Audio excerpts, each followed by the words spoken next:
Oi pessoal, bom, nesse vídeo a gente vai falar sobre intervalos de confiança para proporção populacional. A gente já tinha falado sobre intervalos de confiança para média, tá? E agora a gente vai falar sobre intervalos de confiança para proporção, tá? Bom, então o que a gente quer é estimar a proporção populacional, aqui chamada de P, né? Essa proporção. Bom, isso é uma proporção de ocorrência de uma certa característica, tá?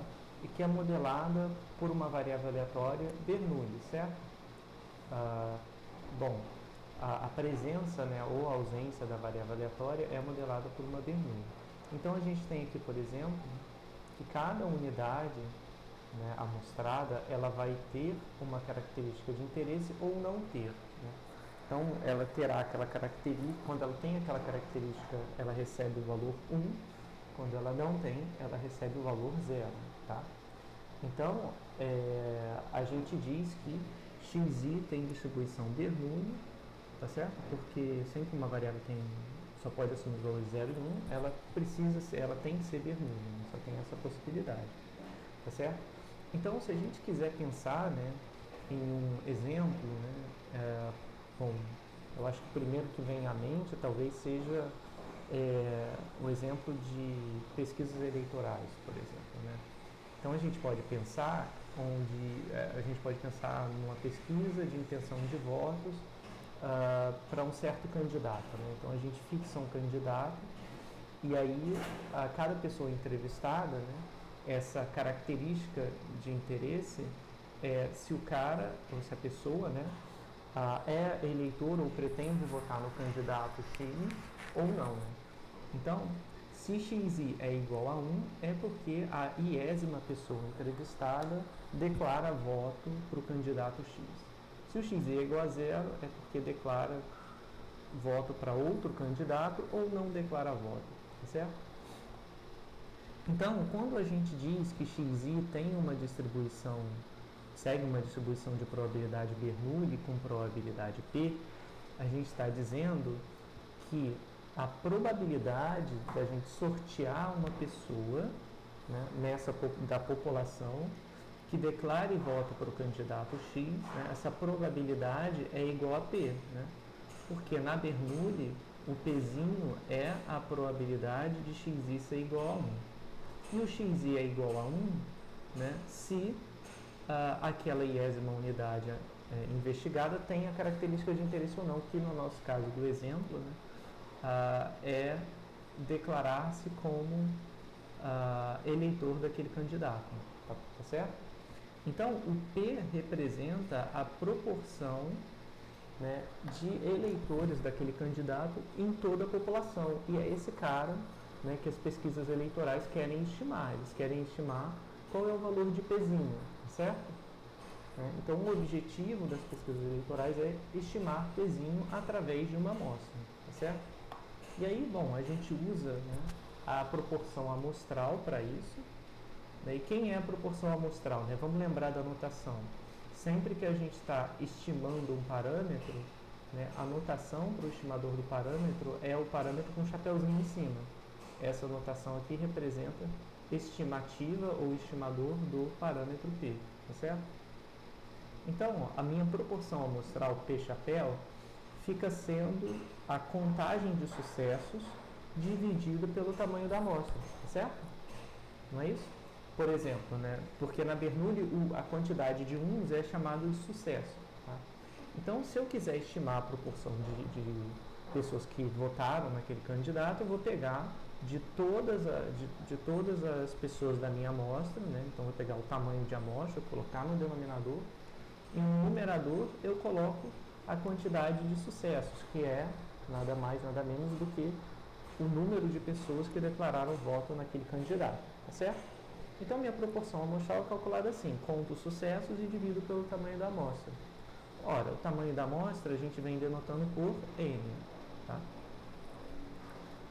E a contagem de sucessos? Como é que a gente conta os sucessos, né? A gente conta os sucessos somando os xis. Vê se não é isso. Por quê? Porque esses xis aqui, eles ou são 0 ou são 1, não é? Eles são ou 0 ou 1. Então, quando eu for somar todos eles, né, eu vou fazer uma soma do tipo 0 mais 0 mais 1 mais 0 mais 1 mais 1, certo? Então, essa soma, ela representa uma soma de zeros e uns. Né? Então, o valor dessa soma vai ser a quantidade de vezes que o 1 aparece, tá certo? E a quantidade de vezes que o 1 aparece é a quantidade de unidades amostrais que contém a característica de interesse, tá certo? Ou seja, é exatamente a contagem de sucessos ou, no caso do exemplo, né, um número, esse somatório aqui, vai dar o número de pessoas que declaram voto naquele candidato, certo? Tá bom? Pode parecer que isso é uma complicação desnecessária, tá, pessoal? De você definir como uma soma de x's e dividir por n. Não é mais fácil simplesmente contar quantas pessoas declaram voto no candidato e depois dividir pelo tamanho da amostra? Sim, é verdade, é mais fácil. Mas, né, tem uma utilidade a gente escrever essa proporção amostral dessa forma. Né? E eu acho que, bom, deve estar claro aí, né, que essa quantidade que aparece na esquerda, ela é uma média, né? Ela é um x barra, porque ela é somatória de x dividido por n. Né? A única particularidade é que o x's tem distribuição Bernoulli. Tá? Tem distribuição Bernoulli-P. Tá certo? Então, essa proporção amostral nada mais é do que uma média amostral. Tá certo? Então, eu vou até escrever aqui, ó. A proporção amostral, ela é escrita, né, como uma média amostral, ou seja, ela pode ser descrita como 1 sobre n somatório do x's, tá certo? Onde os x's são Bernoulli de parâmetro P. É isso, tá bom? Bom, uma vez que eu identifico que a proporção amostral ela é uma média amostral, eu posso usar o conhecido TCL nosso, né? O TCL que a gente estudou, o Teorema Central do Limite, tá certo? Então, bom, vamos relembrar, né, o que o Teorema Central do Limite diz. Né? O TCL diz para a gente o seguinte: se a gente tem xi independentes, né,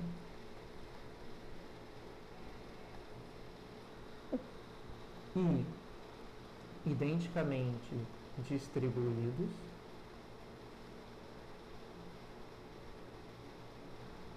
eu nunca sei se tem acento ou não, e fica gravado, né? Então, vamos lá. Então, os x's, o TCL diz o seguinte, né? Se os x's são independentes e identicamente distribuídos com o valor esperado de xi sendo denotado por μ e a variância de xi sendo denotada por sigma 2, então se vale isso, então essa setinha quer dizer se o que vem antes, então o que vem depois. Então eu leio assim, porque tem essa seta, eu leio se xi são independentes e identicamente distribuídos com o valor esperado de xi igual a μ e a variância de xi igual a sigma 2, então a gente tem que x barra, faltou dizer que n é grande, né? E n é grande. Vamos melhor tirar esse daqui, colocar uma vírgula. E n é grande, né?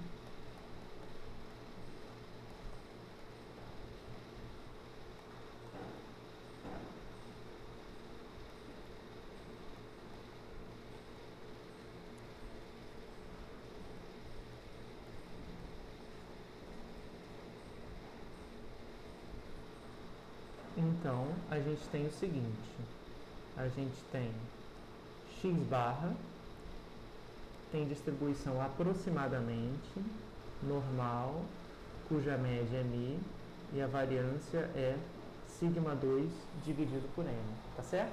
Então a gente viu isso numa das aulas passadas, que se o n é grande o suficiente e se eu denotar o valor esperado de xi por v e a variância de xi por sigma 2, né, e além disso, os x's todos têm a mesma distribuição, portanto identicamente distribuídos, e são independentes uns dos outros, então a distribuição de x barra é aproximadamente normal com a mesma média, né, que o x's, e a variância fica n vezes menor, tá vendo? Por isso a divisão por n. A variância é sigma 2 dividido por n, tá bom? Então, essa é a versão do... esse é o TCL, né? O Teorema Central do Limite, no seu caso mais geral. Note que não tem suposição da distribuição de probabilidade de xi. Eu não estou supondo, para o Teorema Central do Limite valer, eu não preciso que os x's tenham nenhuma distribuição específica, né? Não preciso que eles sejam normais, não preciso que sejam Bernoulli, não preciso que sejam Poisson. Não importa a distribuição, x barra vai ter distribuição aproximada, normal, com média mi, variância sigma 2 sobre n, tá bom? Ok, e no caso, né, esse é o caso geral, né? Então, no caso, xi com distribuição Bernoulli de parâmetro p, temos o seguinte, né? Temos que valor esperado de xi. Então, o que eu fiz, né? Defini o TCL aqui e agora eu vou escrever quem são esses caras, no caso particular da Bernoulli.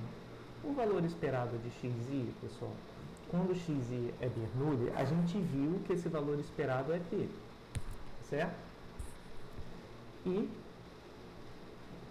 a variância de xi, talvez vocês não lembrem, é normal não lembrar, mas a gente também chegou à conclusão de que a variância de x é p vezes 1 menos p, tá certo? É normal não lembrar porque a gente não usou muito esse fato, né? Agora é que a gente vai usar mais, tá certo? Então, pessoal, a gente tem o seguinte, né? Pelo TCL, né, a gente tem que o valor esperado de xi é p, a variância de xi é p1 menos p, desculpa, isso não é pelo TCL, tá? Isso aí é pelo fato de ser Bernoulli, né? Então, a gente tem essa expressão para o valor esperado e para a variância. Logo, o TCL,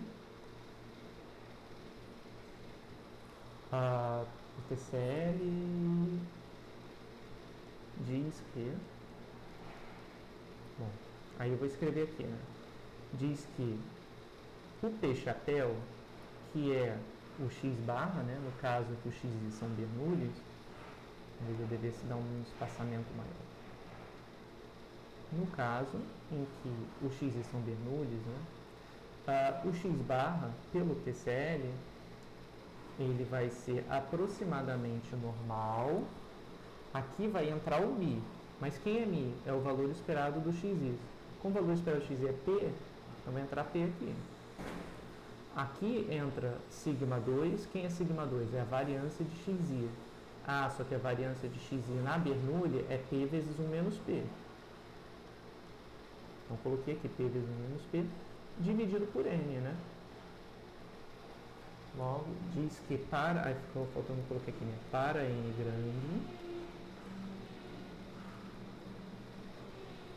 vale isso, né? Vale que a proporção amostral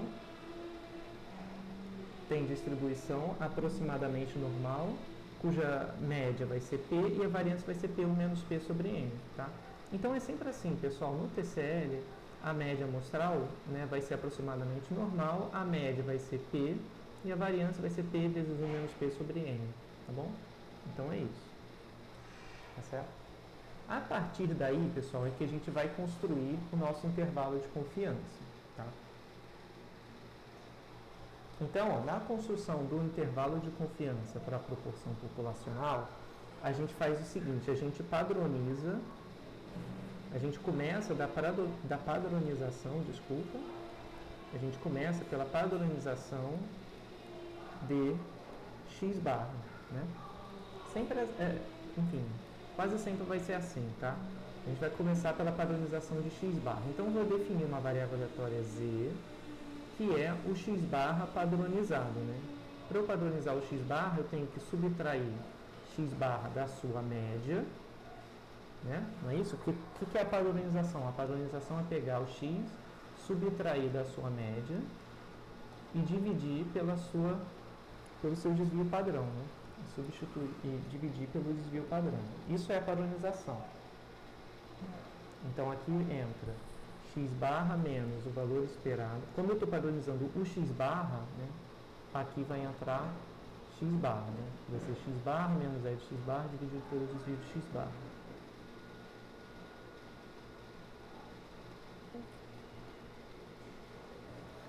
Isso se reduz a x barra menos.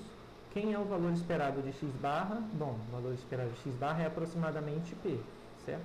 Na verdade é exatamente igual a p. Tá? E o desvio padrão de x barra vai ser a raiz da variância. Como a variância é P1 menos P sobre N, então aqui vai entrar P1 menos P sobre N. Tá certo? Tá bom? Eu vou colocar aqui, pessoal, esse P1 menos P sobre N de azul, tá bom? Porque eu quero destacar ele na construção do intervalo de confiança.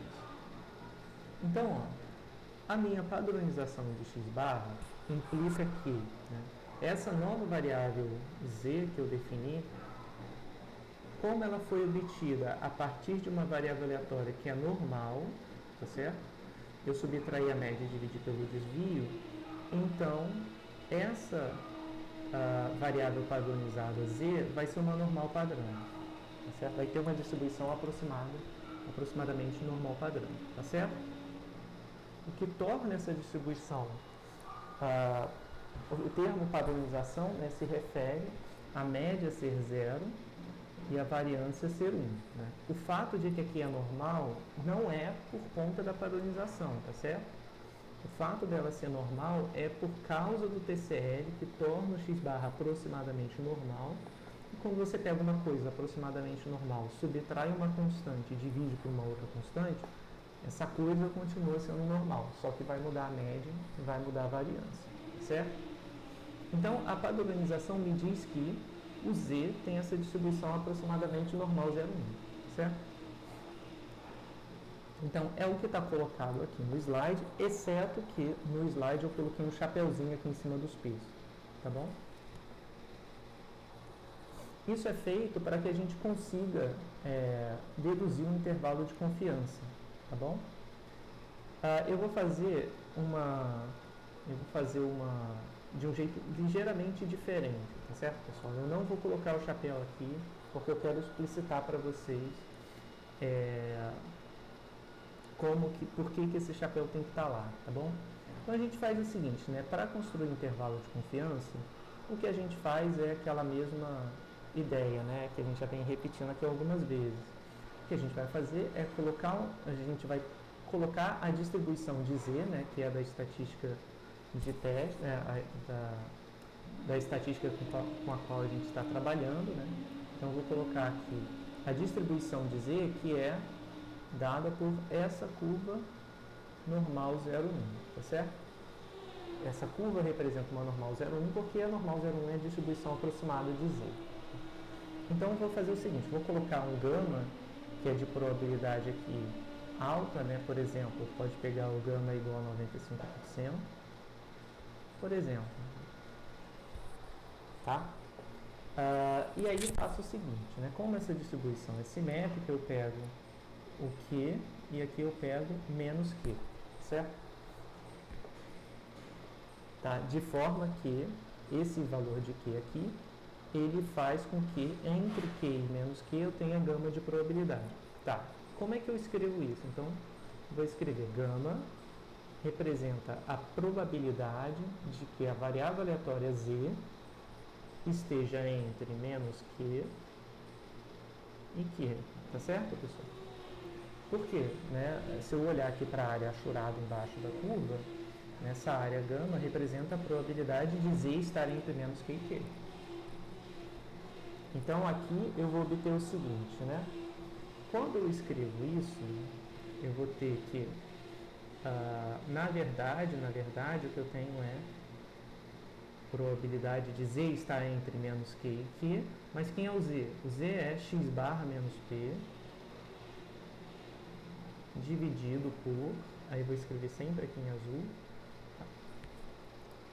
raiz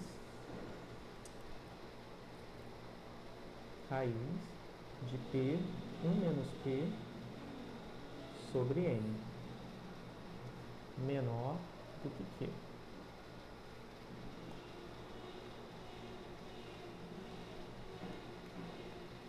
Certo? Então é isso. Só o que eu fiz foi troquei o Z pela sua definição, né? O Z é igual a essa expressão, então, né? Onde aparece Z eu posso trocar por essa expressão. Bom, isso vai me retornar o seguinte. Aí qual é a ideia? A ideia, pessoal, é isolar o P no centro, né?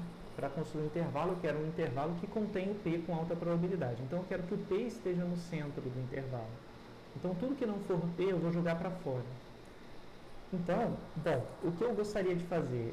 Eu gostaria de pegar essa parte, né, e tirá-la daqui e jogar para os cantos, né, para que o P fique no meio. Só que essa parte também envolve P, né?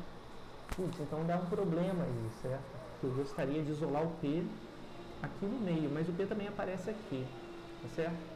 Bom, eu vou fazer, pessoal, eu vou multiplicar cada termo desse pela raiz de P 1 menos P sobre N, tá bom? Então, mesmo eu identificando que aqui aparece o P, eu vou seguir multiplicando tudo por raiz de P.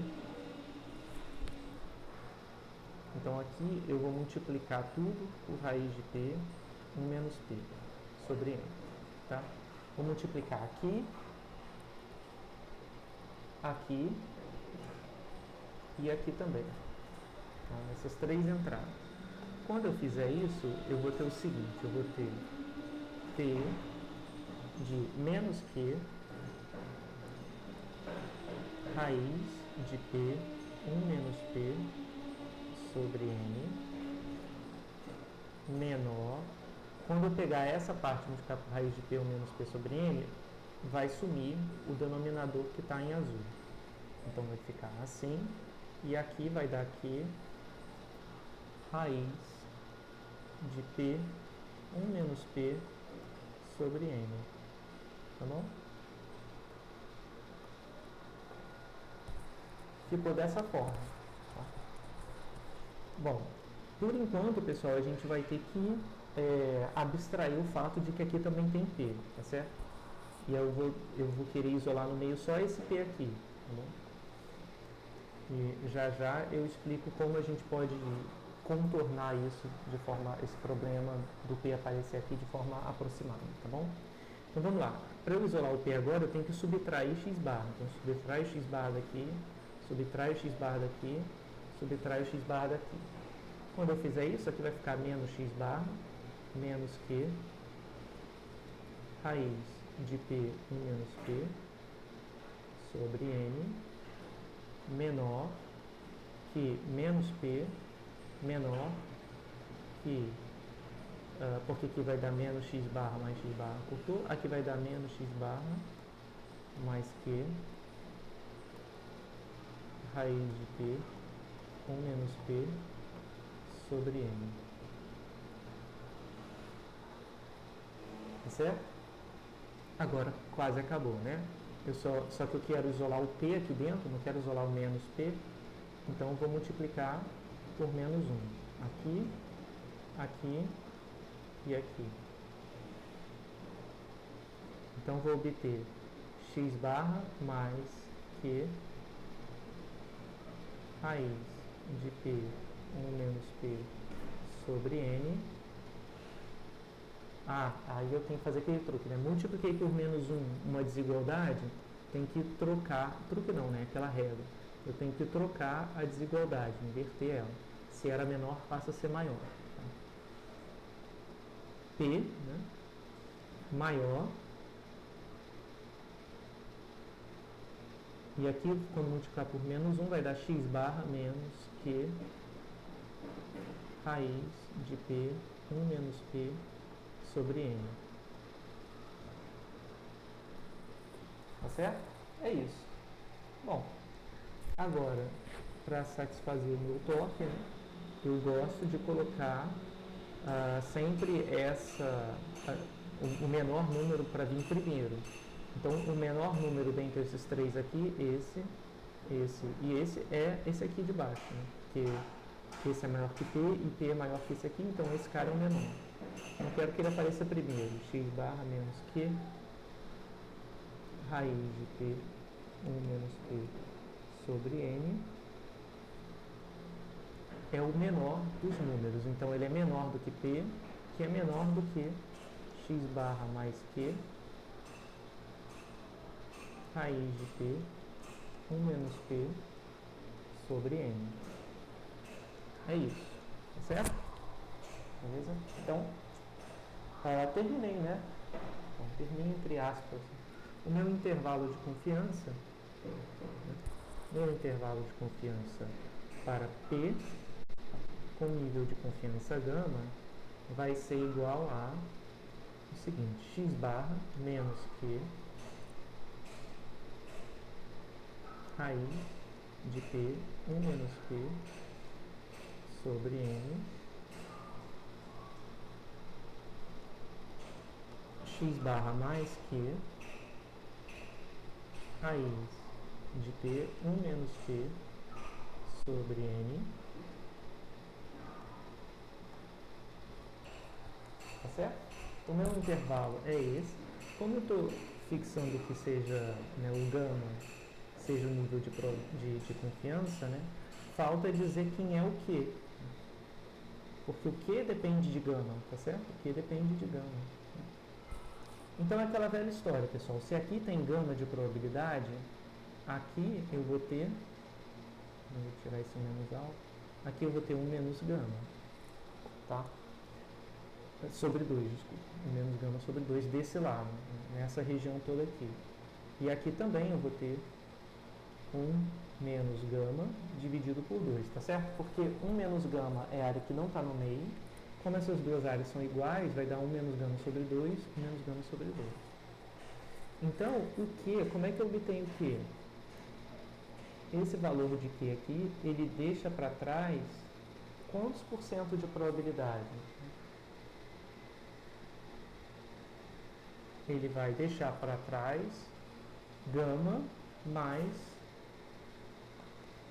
1 menos gama sobre 2, tá certo? Qual distribuição é essa? É uma normal 0,1. Então, para eu obter o valor de Q, que deixa para trás gama mais 1 menos gama sobre 2 de probabilidade, na normal 0,1, é só no R eu pedir Q enorme de gama mais 1 menos gama sobre 2, a média 0 e a variância 1, certo? Isso aqui equivale a pedir um Q enorme de 1 mais gama sobre 2, tá certo? Porque essa última parte eu não preciso especificar. Quando a média é 0 e a variância é 1, o R interpreta como deforme. Então não preciso nem especificar quem é essa parte, quem é essa, tá bom? Mas poderia também, se quisesse, daria na mesma, tá? Mantendo vírgula 0, vírgula 1 aqui, daria na mesma quantidade, tá certo? Bom, pessoal, então vamos refletir sobre isso que a gente acabou de encontrar, né? O que a gente acabou de fazer foi, encontramos um intervalo de confiança que contém o P com probabilidade alta, tá certo? Então, esse intervalo aqui que eu obtive, né, que é exatamente essa parte do lado esquerdo e essa parte do lado direito, né, esse intervalo está contendo o P, tá certo? O P está contido aqui com alta probabilidade, tá certo? Mais precisamente, a probabilidade do intervalo conter o valor de P é igual a gama, que em geral é fixado como sendo um valor alto, por exemplo, 95%, tá bom? Então, pessoal, o caminho é esse. Fixo o nível de significância, não o nível de, desculpa, o nível de confiança, e aí obtenho o valor de Q, tá certo? E depois eu calculo essas quantidades, calculo x barra, vejo qual o tamanho da minha amostra. E aí eu chego no problema, tá certo? Qual o problema? O que eu boto aqui? Né? Esses valores de P que aparecem aqui em azul e que vieram lá de cima, tá vendo? Se a gente perseguir o valor azul, o que está em azul, ele veio aqui de cima, tá vendo? Tá? Esse valor P, 1 menos P sobre N, vai depender do valor de P, que é a proporção populacional, que é aquilo que eu desconheço. Né? É aquela quantidade para a qual eu estou fazendo um intervalo de confiança. Então, eu não conheço, não sei quem é o P. Tá certo?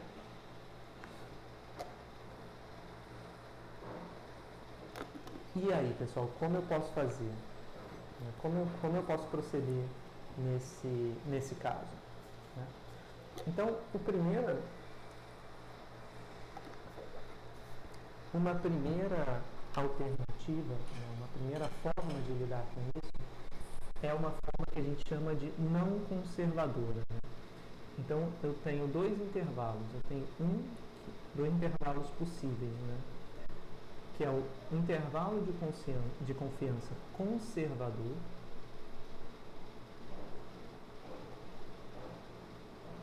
É melhor eu definir o primeiro como sendo o não conservador. Que é o não conservador. O intervalo não conservador consiste em trocar, né? Consiste em trocar a raiz, onde aparece a raiz de P, 1 menos P sobre N, eu vou trocar, tá certo? Aqui, entre aspas, né? Por raiz de P chapéu, 1 menos P chapéu sobre N. Tá certo? Esse é um intervalo não conservador, tá bom?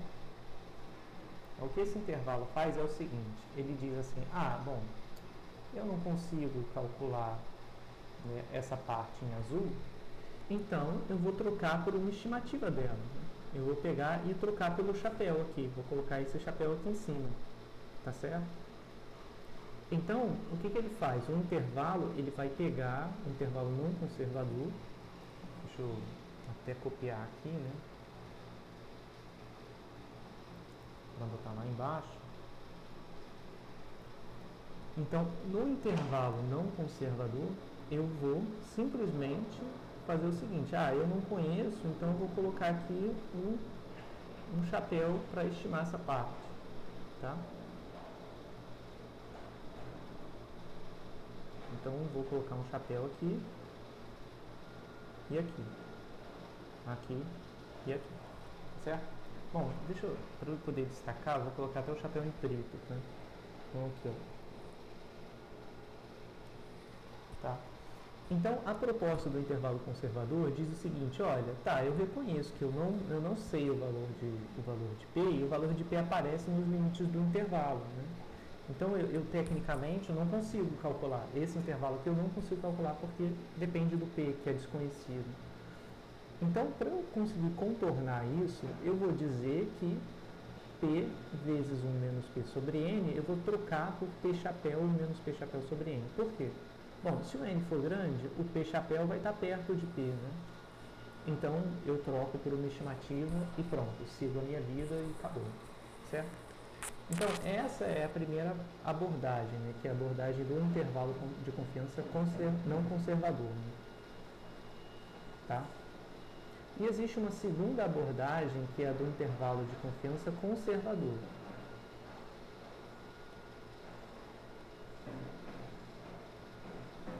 O conservador, né, é um pouco diferente. Tá? Vamos ver aqui como é um intervalo conservador. Tá? Então, a gente já viu que esse intervalo que eu coloquei aqui para vocês é um intervalo não conservador. Né? É aquele intervalo 1, certo? Porque está com o chapéu no lugar do P. Bom, a gente pode olhar um pouco, né, para a largura do intervalo, certo? Como é que eu represento esse intervalo aqui? Qual é a largura desse intervalo? Bom, O lado esquerdo é P menos uma quantidade e o lado direito é P mais uma quantidade. Né? Então, se eu colocar aqui, ó, se eu desenhar, se eu colocar num gráfico, acho que é melhor fazer assim. Vou colocar num gráfico, tá, pessoal? Num eixo. Né? Então, vou colocar aqui o eixo real, né? E eu tenho P chapéu está em algum lugar aqui, né? Entre 0 e 1.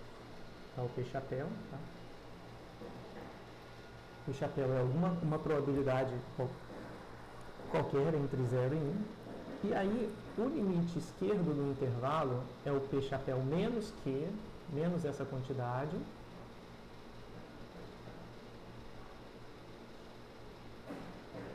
Então, aqui, essa quantidade é dada por Q, raiz de P chapéu 1 menos P chapéu sobre N. Tá certo? Então, esse aqui é o lado esquerdo, se eu chamar esse aqui de LE, que é o lado esquerdo, e esse aqui chamar de LD, que é o lado direito, aqui eu tenho LE, né, a essa distância, Q, e aqui do outro lado eu tenho LD, né, que é tomado com a mesma distância de P, tá certo? Essa distância também é Q raiz de P chapéu 1 menos P chapéu sobre N. Tá certo? Então, meu intervalo de confiança, ele tem largura Q raiz de P chapéu menos P chapéu sobre N, né, vezes 2, tá certo? Então, vamos acompanhar por que deu isso, né? Por que é isso? Porque aqui o P chapéu, pessoal, é a mesma coisa que X barra, tá certo? A gente viu que eles são iguais. Então, o P chapéu está em algum lugar da reta e o lado esquerdo ele é obtido através de P chapéu menos uma quantidade e o direito é o mesmo P chapéu mais aquela mesma quantidade. Então, o P chapéu tem que estar exatamente no meio, né? Porque você pegou uma quantidade, subtraiu de P chapéu e pegou essa mesma quantidade, somou, né, em P chapéu. Então, o resultado dessas operações, né, vai dar o limite do intervalo e o P chapéu vai ter que estar exatamente no meio. Tá certo? Então, isso mostra, né, que a largura do intervalo, né, a largura desse intervalo aqui em cima, largura do intervalo conservador, né, não conservador, né, a largura do intervalo não conservador é igual a 2 vezes essa quantidade aqui. 2 vezes Q raiz de P chapéu vezes 1 menos P chapéu sobre N. Tá bom? Tá? Então, a largura do intervalo, então esse intervalo tem largura